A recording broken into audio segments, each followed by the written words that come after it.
안녕하세요. 커피앤톡입니다. 오늘도 와주셔서 감사드리고요. 바로 사연 읽어보겠습니다. 여러분들은 살면서 어떤 콤플렉스를 안고 살아가시나요? 눈길을 끌지 못하는 외모, 남들과 잘 어울리지 못하는 성격, 누가 알까 두려운 집안 배경 등 누구나 하나쯤은 콤플렉스를 안고 살아갈 거예요. 그리고 그 콤플렉스에 짓눌려 사느냐, 잘 극복해서 벗어나느냐에 따라 사람의 인생이 달라진다는 걸 아마 잘 알고 계시겠죠? 저 역시 큰 콤플렉스를 가지고 있었어요. 결혼하고 아이들의 엄마가 되도록 그것에 짓눌려 있다가 결국 일순간에 거기서 벗어나 새로운 삶을 살게 되었답니다. 바로 제 동서 때문에 말이에요. 한때는 제 삶의 걸림돌이었지만 이제는 오히려 저를 한 단계 더 성장할 수 있게 해준 콤플렉스 같은 존재, 저의 동서에 관한 이야기를 지금부터 시작해 볼게요. 저는 매우 가난한 집안의 3남매 중 첫째 딸로 태어났어요. 아버지는 저희 남매 어릴 적에 공장에서 일하시다 오른쪽 손가락을 다치셨는데 그 이후로 일을 못하셔서 가끔 동네에서 일손이 부족할 때 허드렛 일 해주는 것 외에 특별한 직업 없이 살아오셨어요. 대신 엄마가 식당 일을 해서 겨우 생계를 이어나갈 수 있었는데요. 그마저도 엄마가 몸이 안 좋아 일용직을 전전해야 해서 안정적인 수입이라곤 할 수 없었어요. 막내 낳고 몸조리도 제대로 안 한 채 무리하게 일을 시작한 탓에 엄마는 뚝하면 온몸이 붓고 시려서 일을 못 나가는 일이 많았죠.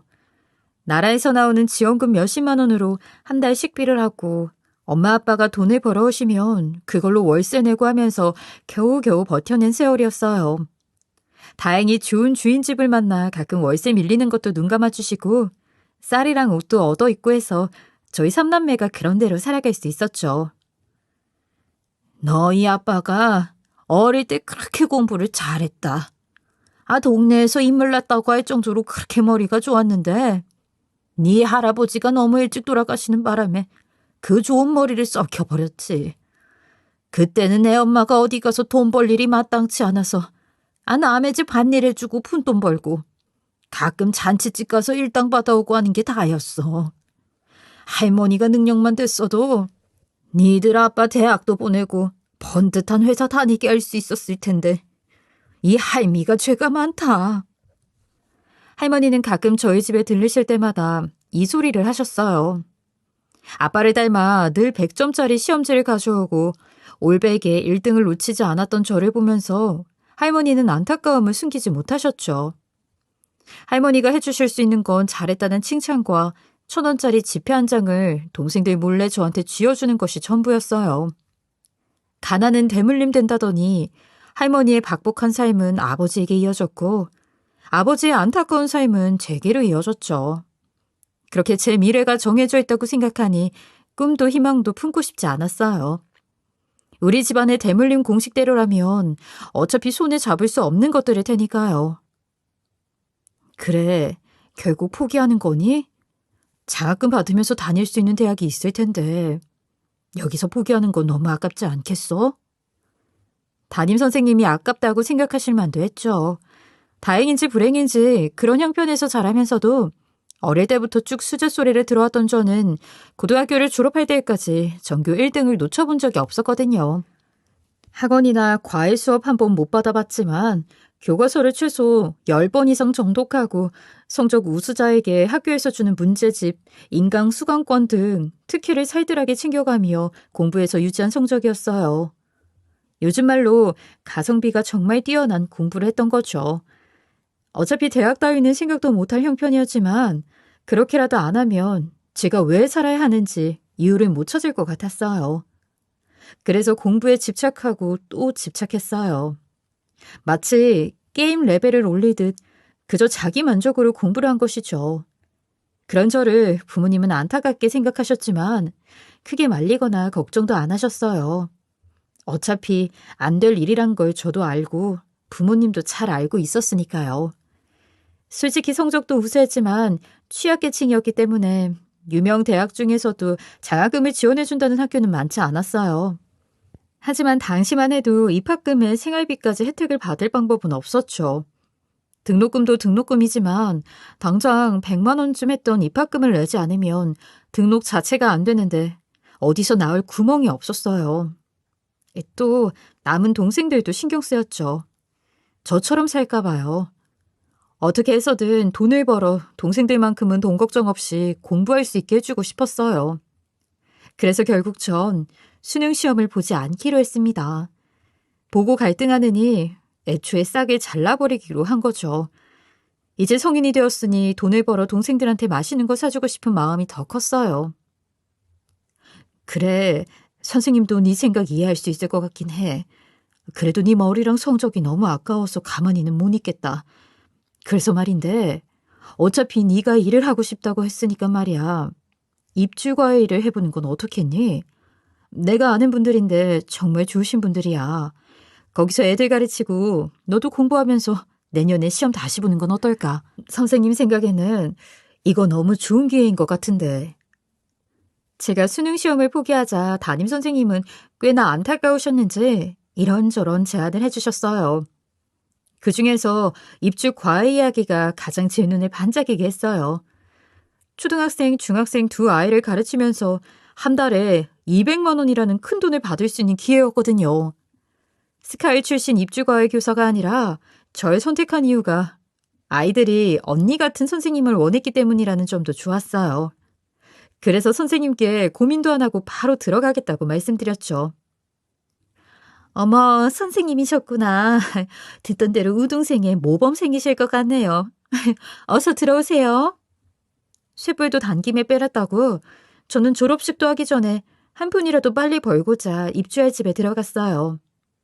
위아래 옷과 속옷 몇 벌, 칠수만 든 단출한 짐을 가지고 그렇게 제 어른의 삶을 시작했습니다.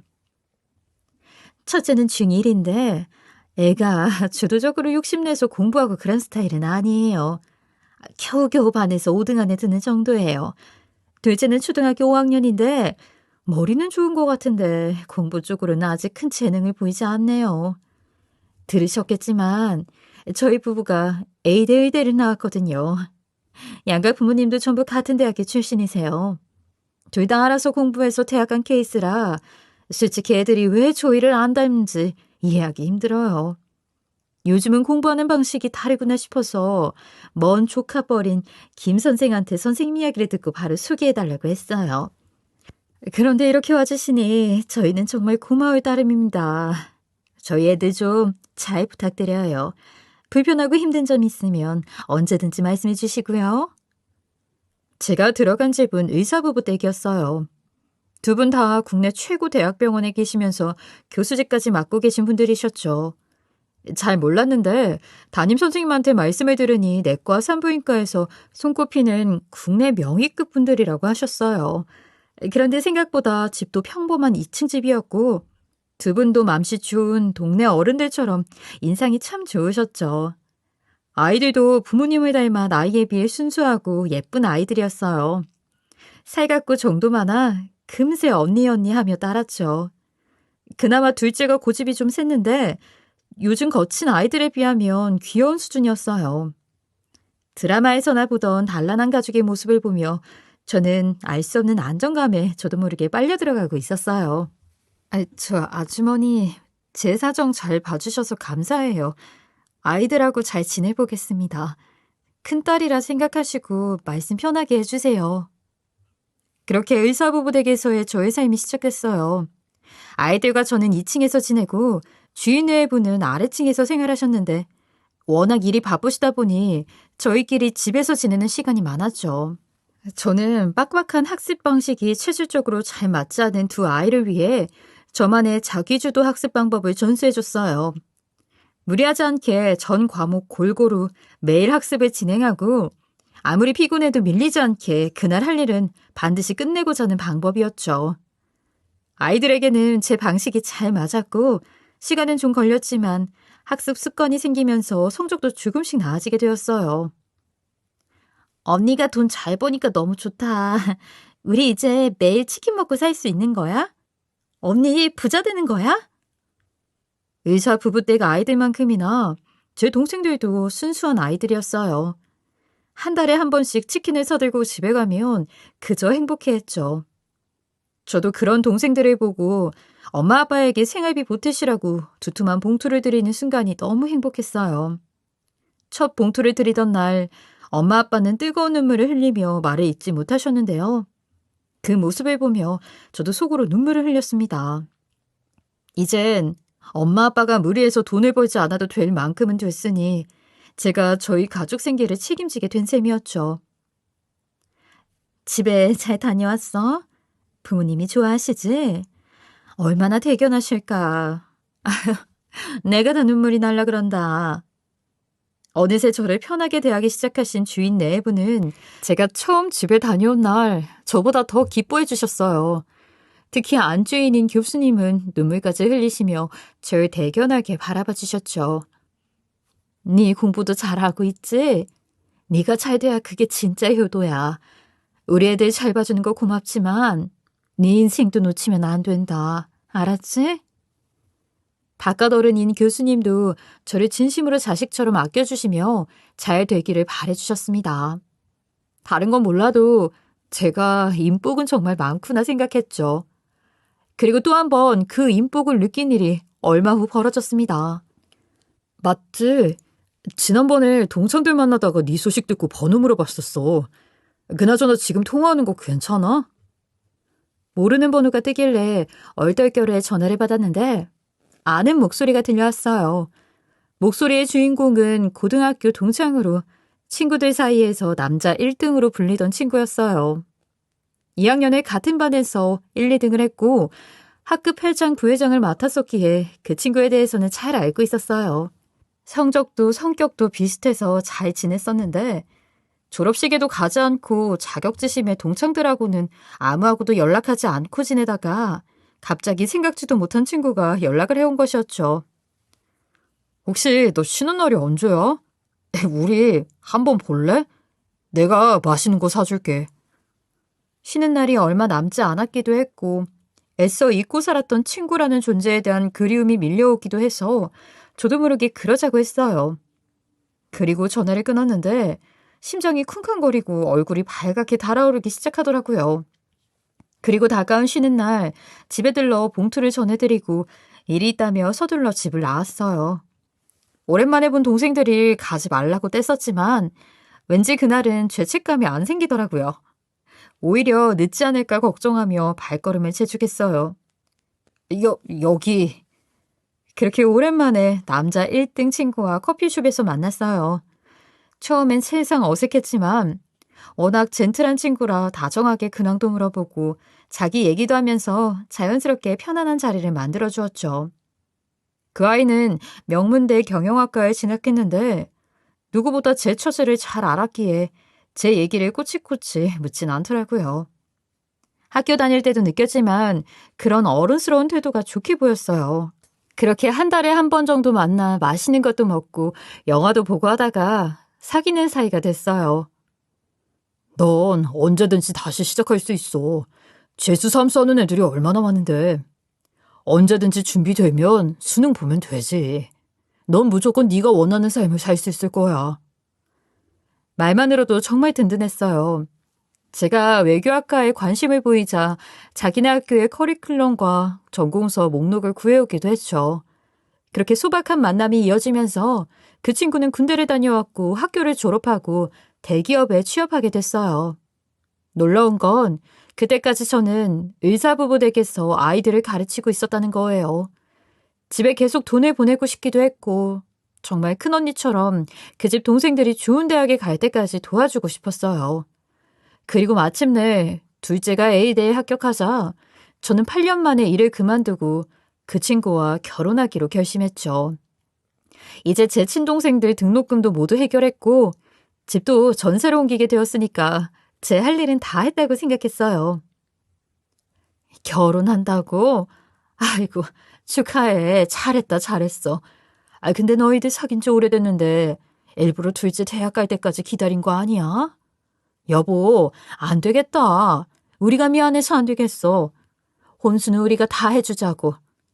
너는 우리 큰딸인데 이 정도는 해야지. 아이고, 딸내미 시집 보낼 생각하니까 내가 더 설레는데? 내일부터 당장 혼수 알아보러 다니자. 응?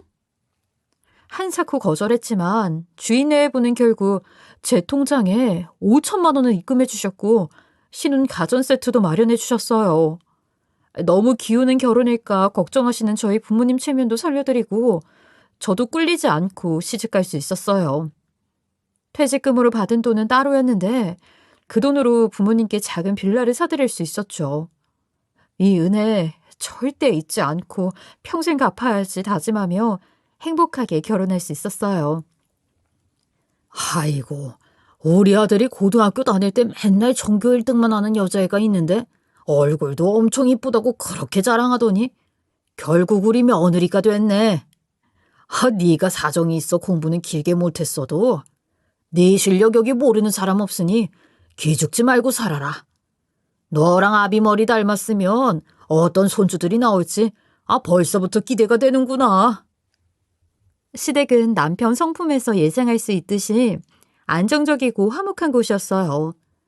시부모님은 의사부부 못지않게 절 아껴주셨어요.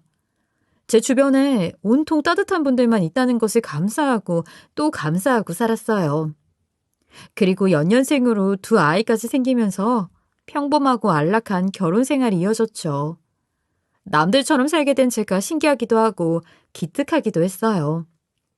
남편이 번 돈으로만 생활하는 게 너무 미안해서 아이들을 어느 정도 키우고 난 후에는 방송통신대학 공부를 해서 일자리를 구해볼까 하는 꿈도 꾸게 되었죠.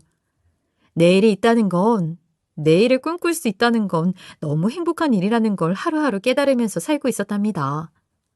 하지만 그 행복은 오래가지 않았어요. 얘, 너 동서 생기나 보다. 얼마 안 만났는데 애들이 바로 결혼을 하겠다네. 손 아래 동서 생기니 좋지? 동서가 저희 식구가 됐는데 저랑 잘 맞지 않았어요. 아니, 하나부터 10까지 전혀 다른 사람이라고 하는 게 더 정확했죠. 동서는 아버지가 대학 교수이시고 어머니가 심리학 박사로 상담센터를 운영하시는 집에서 무남동녀로 자랐어요. 어릴 적부터 대치동에서 비밀팀 수업에 쪽집게 과외까지 받으며 결국 의대에 들어갈 수 있었죠. 그리고 졸업 후 부모 찬스로 동네의 작은 피부과를 개원해 운영 중이었는데요. 남편 말로는 전문의 안 따고 전공의 수료만 해서 의원 개업한 것 같다고 했어요. 아무튼 자세한 내막은 잘 몰랐지만 금수저 출신 의사동서의 존재가 저를 불편하게 하는 건 사실이었어요. 아무리 쿨한 척해도 제 안에는 늘 가난과 학력에 대한 콤플렉스가 남아 있었으니까요. 아니나 다를까 동서는 얼마 지나지 않아 그런 저의 치부를 눈치채버리고 말았죠. 어머, 형님 학교 다닐 때 공부 엄청 잘하셨다면서요? 저도 그 학교 아는데 거기 1등이면 서울대는 따놓은 당상 아니었어요? 아쉬우시겠다. 장학금이면 다른 방법이 있었을 텐데. 어떻게 잘 안 되셨나 봐요? 동서는 못된 버릇을 가지고 있었는데 살가운 척하면서 먼저 다가가 상대를 파악한 뒤 자기보다 약자라고 판단되면 그 순간 날카로운 이를 드러냈어요. 처음에는 안 그러더니 제가 고졸이라는 것을 알고부터는 사람이 변하기 시작하더라고요. 먹잇감으로 점 찍은 듯 저와 둘이 있을 때만 날카로운 이를 드러냈죠. 식구들 다 있을 때는 밝고 상냥한 척 굴다가 부엌에 둘이 있을 때는 본색을 드러냈으니 저만 속이 탈 노릇이었어요. 형님, 여기요. 한 번은 갑자기 친하게 지내자며 저랑 따로 만나 술 한잔하고 싶다고 하더라고요. 저도 결혼 전에 그러면 좋을 것 같아 약속을 잡고 가벼운 마음으로 나갔죠. 그런데 그곳에는 동서 하나만 있는 게 아니었어요. 얘들아, 우리 형님이야. 미인이시지? 자, 인사해. 형님, 제 의대 동기들이에요. 오늘 동문회가 있었는데 제가 형님 보여드린다고 이렇게 끌고 왔어요. 괜찮으시죠? 괜찮지 않지만 어쩔 수 없이 괜찮다고 했어요. 친해지자고 하더니 대체 꿍꿍이가 무엇인지 동서가 의심스럽기 때문이죠. 태어나서 처음 의사 10여 명에 둘러싸이는 경험이 썩 즐겁지는 않았어요.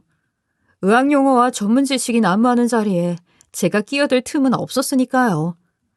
처음엔 그런대로 어색하게 있었지만 시간이 지날수록 낙동강 오리알처럼 입 다물고 앉아만 있는 제 신세가 처량해서 자리에서 일어났어요. 동서, 나는 그만 가봐야겠다. 애들을 친정에 맡기고 와서 지금 일어나야 될 것 같아. 다들 반가웠어요. 그런 결혼식 때 또 봬요. 어머, 형님. 저희 얘기 불편하셨나 봐요. 어떡해요. 제가 생각이 너무 짧았어요. 워낙 저희들은 커뮤니티가 뻔해서 형님 같은 분을 만날 기회가 없거든요.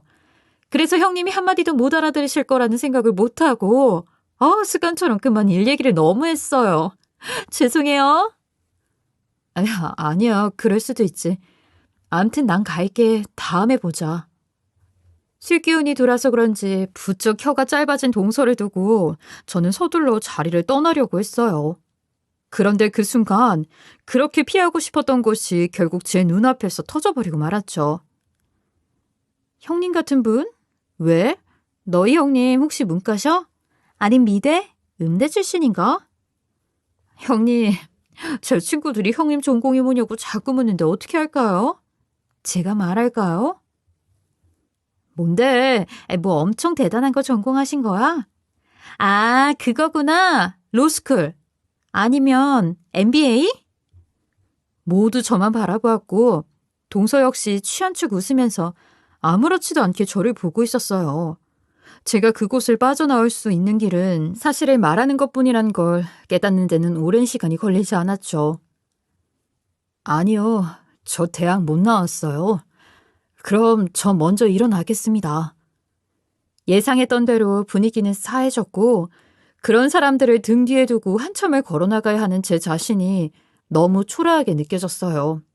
멀리서 야, 요새 대학 안 나온 사람도 있어? 문화재네 문화재? 라고 하는 소리도 들리더군요. 쥐구멍이 있다면 그곳에 숨고 싶었어요. 할 수만 있다면 그 사람들이 올 동생의 결혼식에도 가고 싶지 않았어요. 하지만 안타깝게도 저는 시동생의 결혼식에 참석해야 했고 그때 만났던 동서의 의대 동기들이 모두 와 제게 인사했어요. 수치심이 느껴졌지만 억지로 참아내면서 겨우 식을 마칠 수 있었죠. 그리고 이제 완전히 저의 식구가 된 동서는 틈틈이 비슷한 상황을 만들어 더 악랄하게 저를 괴롭혔어요. 형님, 이거요. 세미나 갔다 오면서 형님 생각나서 골라봤어요. 형님한테 잘 보이려고요. 하루는 영국에 세미나를 갔다 오면서 저에게만 선물을 사왔는데 클래식한 찻잔이었어요. 선물 상자에는 편지도 들어있었죠. 어머 얘, 아니 동서가 편지까지 썼나 보다. 아이고, 형님 생각은 동서가 다 안다더니 보기 참 좋구나. 형님, 이 비행기 안에서 제가 직접 쓴 거예요. 한번 읽어보세요. 그래, 뭐라고 썼는지 궁금하네. 한번 읽어봐라. 불안한 예감이 엄습해왔지만 분위기를 망칠 수 없어 편지를 열어봤어요. 그런데 필기체로 쓴 영문 편지더라고요. 필기체 못 읽는다고 했으면 그만 읽었을. 그땐 제가 왜 그랬는지 굳이 편지를 꾸역꾸역 읽어나갔어요. 그런데 갑자기 동서가 배꼽을 잡고 웃는 거였어요. 형님, 발음 너무 구수하시다. 우리 형님 은근히 귀여우시지 않아요, 어머니? 영어 시험에는 자신 있었지만 발음에는 콤플렉스가 있었는데 그걸 또 동서가 캐치해서 비웃더라고요. 어이가 없었죠. 아이 그러니? 네 형님이 영어 점수는 맨날 100점이었을 텐데 아이 아무래도 매일 영어로 된 원서로 공부하는 너랑은 다르겠지. 근데 발음이 무슨 소용이냐? 우리 애들도 다 좋은 대학 나왔어도 발음 좋은 줄은 모르겠더라. 어머니, 무슨 말씀이세요? 저희 때는 물론이고 요즘 대학생들도 스피킹은 기본이에요. 영어로 스피치할 일도 많고 회사에서도 스피킹 안 되면 살아남기 힘들어요. 저희 신랑은 변호사인데도 스피킹 수준급인데요. 어지간한 학과에서는 스피킹을 필수 교양으로 배우게 되어 있으니 대학만 나와도 스피킹은 어느 정도 한다고 할 수 있죠. 그래서 아무리 고등학교 때 공부 잘했어도 대학 가면 또 배워야 할 게 많으니까 대학이 중요하다고 하는 모양이에요, 어머니. 하긴 형님은 대학 안 가셨으니까 굳이 필요는 없으셨겠다. 동서는 작정하고 말 한마디 한마디로 제 속을 긁어놓기 시작했고 저는 더 이상 참기 어려워 멀리해야겠다고 생각했어요. 그런데 얼마 후 동서와 둘이서 제사상을 준비해야 하는 일이 생기고 말았죠. 하필 제삿날이 시어머니 수술 전날이라 입원하셔야 해서요. 둘이 한 공간에 있는 것도 썩 내키지는 않았지만 어머니를 도와 몇 번 해본 경험이 있던 저는 동서에게 같이 잘해보자며 친절하게 설명해 주었어요. 더구나 동서가 일 때문에 제사상만 차리고 바로 가봐야 한다고 해서 더욱 서둘러야 했죠. 라면 하나 제대로 못 끓이는 동서에게는 그 시간이 너무 버겁고 고통스러웠던 모양이에요. 제 설명이 잔소리처럼 느껴졌는지 사사건건 투덜대면서 입을 대빨 내밀고 있더라고요. 동서 잠깐만 그렇게 하면 안 되고 아이고 전 곧 하겠다. 빨리 뒤집어야 돼 지금. 어서. 급기야 전에 붙이는데 갑자기 동서가 앞치마를 집어던지고 일어섰어요. 아 정말 못해 먹겠네. 형님 이거 좀 타면 뭐 큰일 나요? 다 버리면 되지. 내가 형님 보조라도 돼요? 왜 자꾸 지적질이세요? 돈 주고 아줌마 부르지 이게 뭐 대단한 일이라고 생색은. 막말로 대학 졸업장도 없는 분이 뭘 그렇게 잘한다고 저한테 이러세요? 뭐라고? 지금 뭐라고 그랬어? 다시 말해봐. 탈 것 같아서 말해준 건데 그게 그렇게 안 입고 올 일이야? 그리고 내가 손이 동서인데 말이 왜 그래? 그동안 많이 참았는데 동서 뚝하면 대학 졸업장 얘기하면서 나 무시하는 거 그거 대체 왜 그러는 거야? 나한테 무슨 감정 있어? 그게 동서랑 무슨 상관이라고 그렇게 신경을 쓰는 건데? 처음으로 동서에게 화를 냈어요. 지렁이도 꿈틀댄다는 걸 보여주고 싶었고 그렇게라면 동서도 뜨끔하겠지 하는 마음에서요. 하지만 동서는 만만한 사람이 아니었고 상황은 막장으로 치닫게 됐어요. 참네. 부엌 일 좀 한다고 어지간히 주름 잡네. 이까짓 게 뭐. 아 정말 짜증나.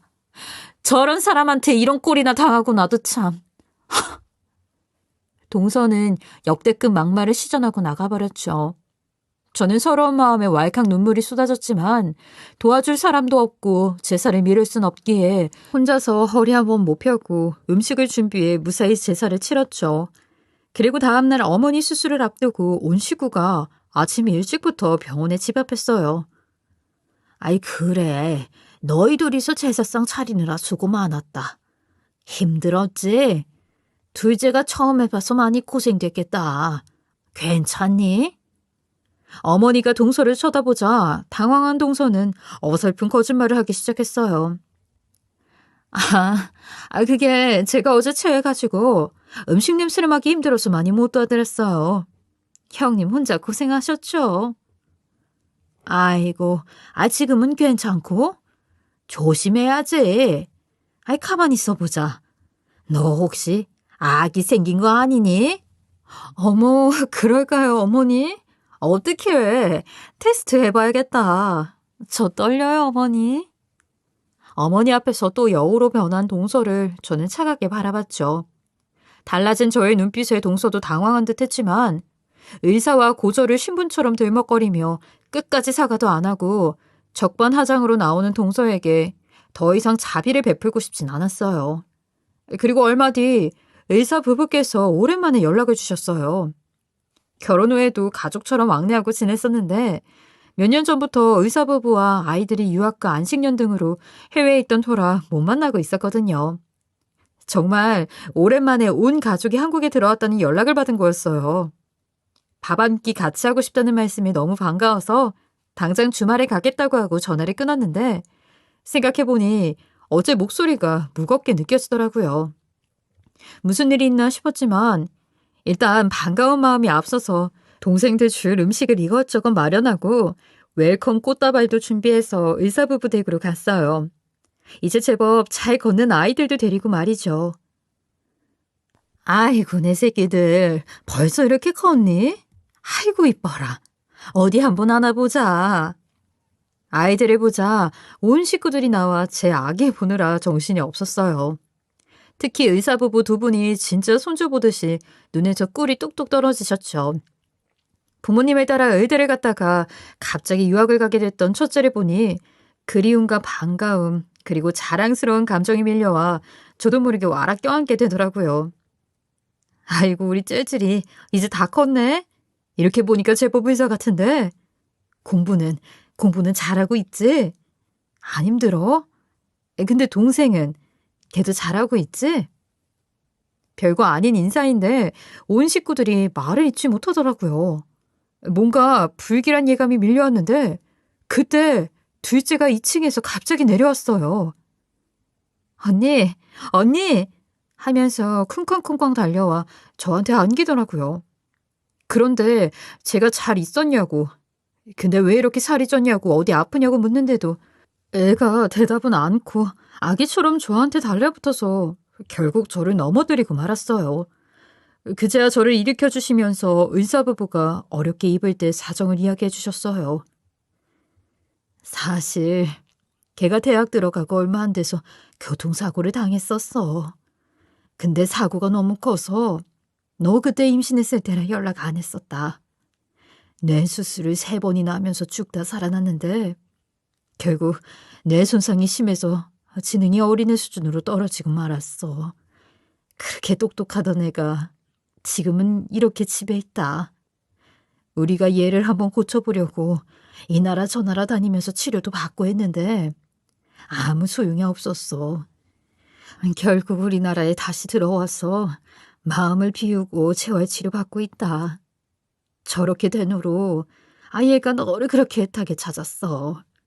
하루에도 몇 번씩 큰언니는 몇 밤 자고 와 하고 물으면서 네가 애들 봐주던 그때 기억에서 멈춘 모양이야.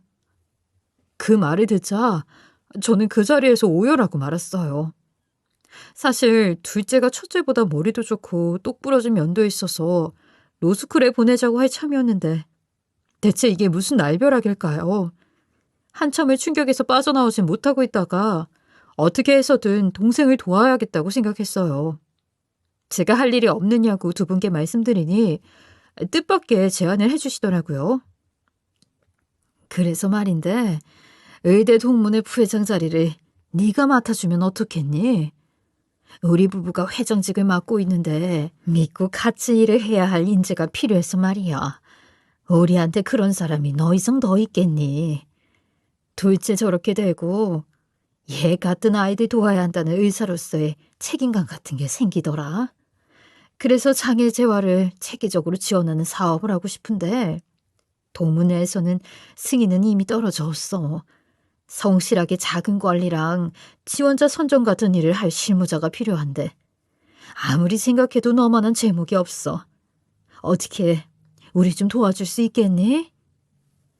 생각지도 않은 제안에 대학도 안 나온 제가 무슨 자격으로 이걸 하냐며 처음에는 한사코 손사래를 치며 거절할 수밖에 없었어요. 더군다나 동서와도 관련된 일이라 껄끄러울 것 같았죠. 하지만 간곡하게 도와달라는 두 분의 말씀을 단칼에 저버리기도 어려워 생각을 좀 해보겠다고 하고 집으로 돌아왔어요. 그리고 얼마 뒤 저는 이 제안이 저에게 얼마나 좋은 복수의 기회인지를 깨닫게 되었죠. 그날은 제 생일이었는데요. 시댁 식구들과 저녁을 먹는데 동서가 특별히 케이크를 주문해서 가지고 오겠다고 하더니 신이 나서 케이크 상자를 들고 오더라고요. 웬일인가 싶었는데 아니나 다를까 상자에서 꺼낸 케이크는 대학 졸업장 모양의 케이크였어요. 형님, 형님이 제일 갖고 싶어 하실 게 뭐가 있을까 제가 정말 열심히 생각해 봤는데요. 대학 졸업장일 것 같더라고요. 그래서 특별히 제작 주문했어요. 어떠세요? 형님이 정말 좋은 머리 갖고 계신데 고졸로 사시려니 얼마나 한이 되셨을지.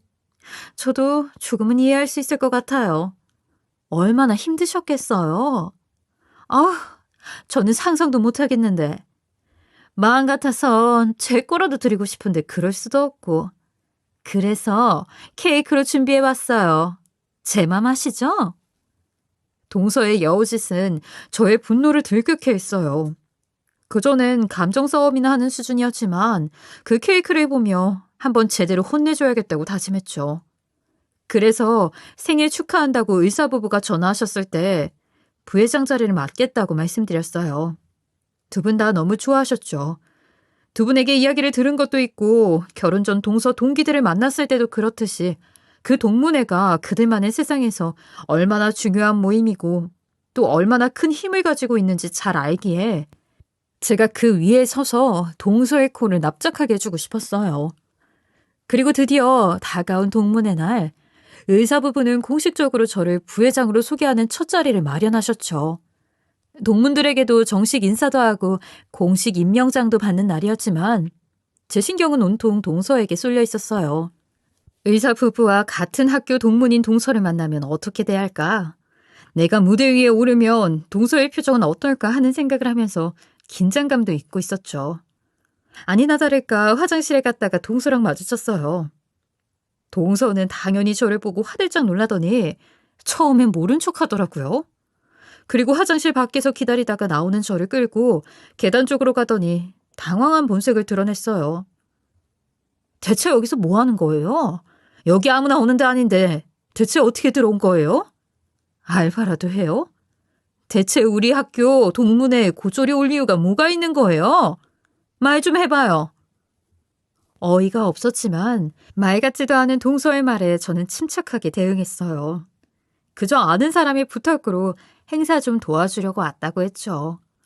동서는 그게 누구냐며 여기 사람들은 자기가 다 아는데 대체 고졸이랑 엮일 사람이 누구냐며 추궁했고 전 곧 알게 될 거라고 말했어요. 그러자 동서는 더 이상 인간의 탈을 쓰기를 거부한 듯 막말을 하더군요. 어이가 없네. 누가 이런 귀한 자리에 아무나 불러서 분위기를 흐려. 아, 불쌍한 사정 알고 밥이나 먹고 가라 불렀나 보네.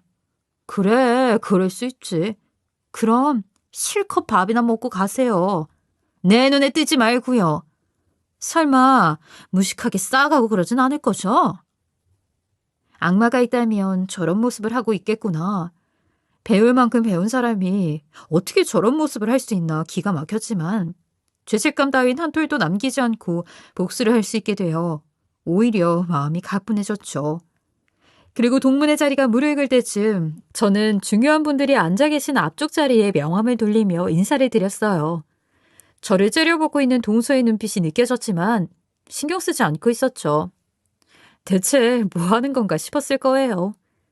동서 주위의 동기들도 저를 보더니 설마 하는 눈치였어요. 이제 때가 된 듯해서 의사 부부가 앉아 계신 무대 위 상석에 가 앉았어요. 그때까지도 눈치 없는 동서는 오만상을 찌푸리며 뭐 하는 짓이냐고 눈으로 묻고 있더군요. 저는 일부러 그런 동서의 눈을 바라보며 환한 미소까지 지어 보였어요. 그리고 쇼타임이 시작됐어요. 동문회 여러분, 제가 아끼고 아꼈던 믿음직한 인재가 있는데 꼭 부회장 자리에 앉혀서 우리 모임이 더 가치 있게 나아갈 수 있도록 해보겠다고 말씀드렸죠. 바로 그 인재가 드디어 제 제안을 수락했습니다. 저한테는 큰딸이나 다름없는 아이입니다. 신임 부회장을 소개합니다. 자리에서 일어나 마이크가 있는 단상으로 가면서 동서의 표정을 놓치고 싶지 않아 계속 쳐다봤어요. 멀리서 봐도 동서의 얼굴이 시퍼레지고 동공지진이 일고 있다는 걸 알 수 있었어요. 놀라게 하는 건 이제 된 것 같고 제대로 심장 떨리게 해줄 차례였습니다. 회장님이 절 큰딸이라고 소개해 주셨는데요.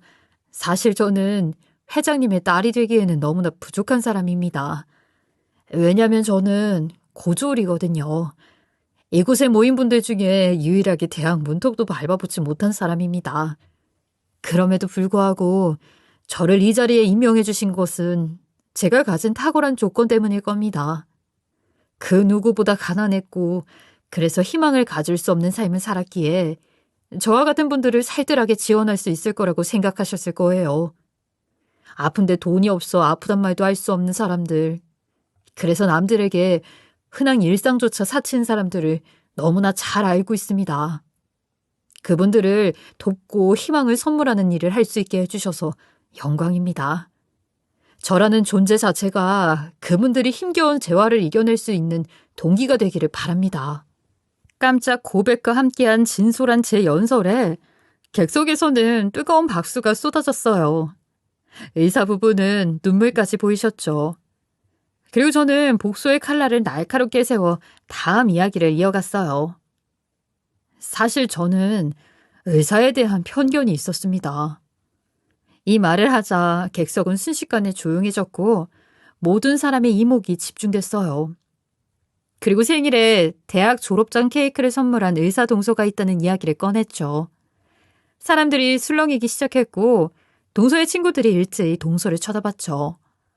행사장 내에서는 아직도 그런 의사가 있냐, 제명해야 한다는 큰 소리가 나오기 시작했어요. 그때 동서 얼굴이 정말 가관이었죠. 자기를 지목할까봐 입이 바짝 마르는지 얼굴도 못 들고 애꿎은 물만 마시더라고요. 마치 다음 차례에 주사를 맞아야 하는 어린아이처럼 창백하기 짝이 없는 얼굴로 저를 바라봤어요. 네, 저도 놀랐습니다.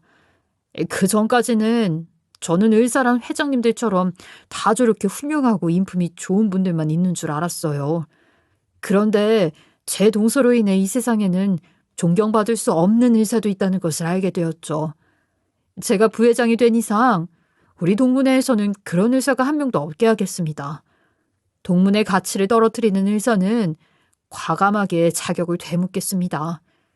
만약 제 노력에도 불구하고 동문회의 명예를 실추하는 행위를 지속한다면 제 아무리 동서라도 이곳에서 실명을 밝히고 각성할 수 있도록 하겠습니다. 제 식구 흠부터 바로잡으며 모임의 비전과 가치를 높여가고자 하는 저를 믿고 도와주시기 바랍니다. 또다시 박수가 쏟아졌고 멀리서 동서가 빠르게 행사장을 빠져나가는 모습이 보였어요. 동서의 동기들도 슬슬 제 눈치를 보면서 모습을 감추더라고요.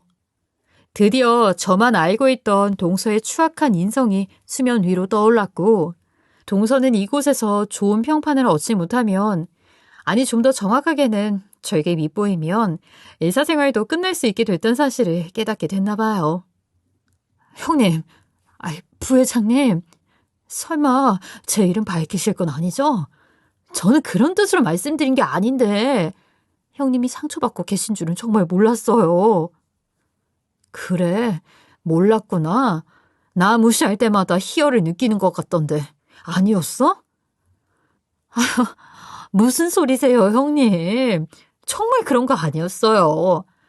만약에 제가 부족해서 형님이 상처를 받으셨다면 제가 그 상처 다 나으실 때까지 열심히 갚을게요, 형님.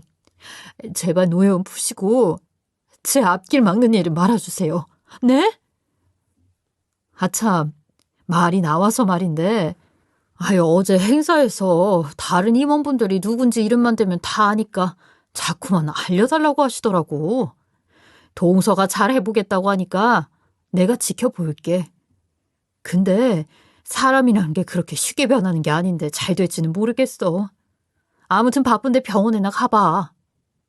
그러자 갑자기 동서가 안 되겠는지 무릎을 꿇고 빌기 시작했어요. 형님, 제가 죽을 죄를 지었어요. 정말 죄송해요. 머리도 안 되는데 의대 공부하느라 제가 많이 꼬였었나 봐요. 형님같이 타고난 분들 보면 열등감이 생겨서. 형님, 저 좀 너그럽게 봐주시면 안 될까요? 형님이 시키시는 대로 뭐든지 다 할게요. 그 도도한 사람이 무릎까지 꿇고 비는데 저도 똑같은 사람이 될까봐 대인배답게 함구하기로 했어요. 그 후로 동서는 저에게 찍소리도 못하고 동기들의 입을 막느라 불안한 신세가 되었죠. 물론 저는 의사 부부 회장님의 꿈을 함께 이어가며 동문회 부회장직을 지금까지 열심히 하고 있고요. 뿌린 대로 거둔다는 말의 의미를 동서가 잘 알기 바라면서 저의 긴 이야기를 마치겠습니다. 들어주셔서 감사합니다. 지금까지 커피앤톡이었습니다. 오늘도 끝까지 함께 해주셔서 감사하고요. 저는 다음 영상으로도 찾아뵙겠습니다.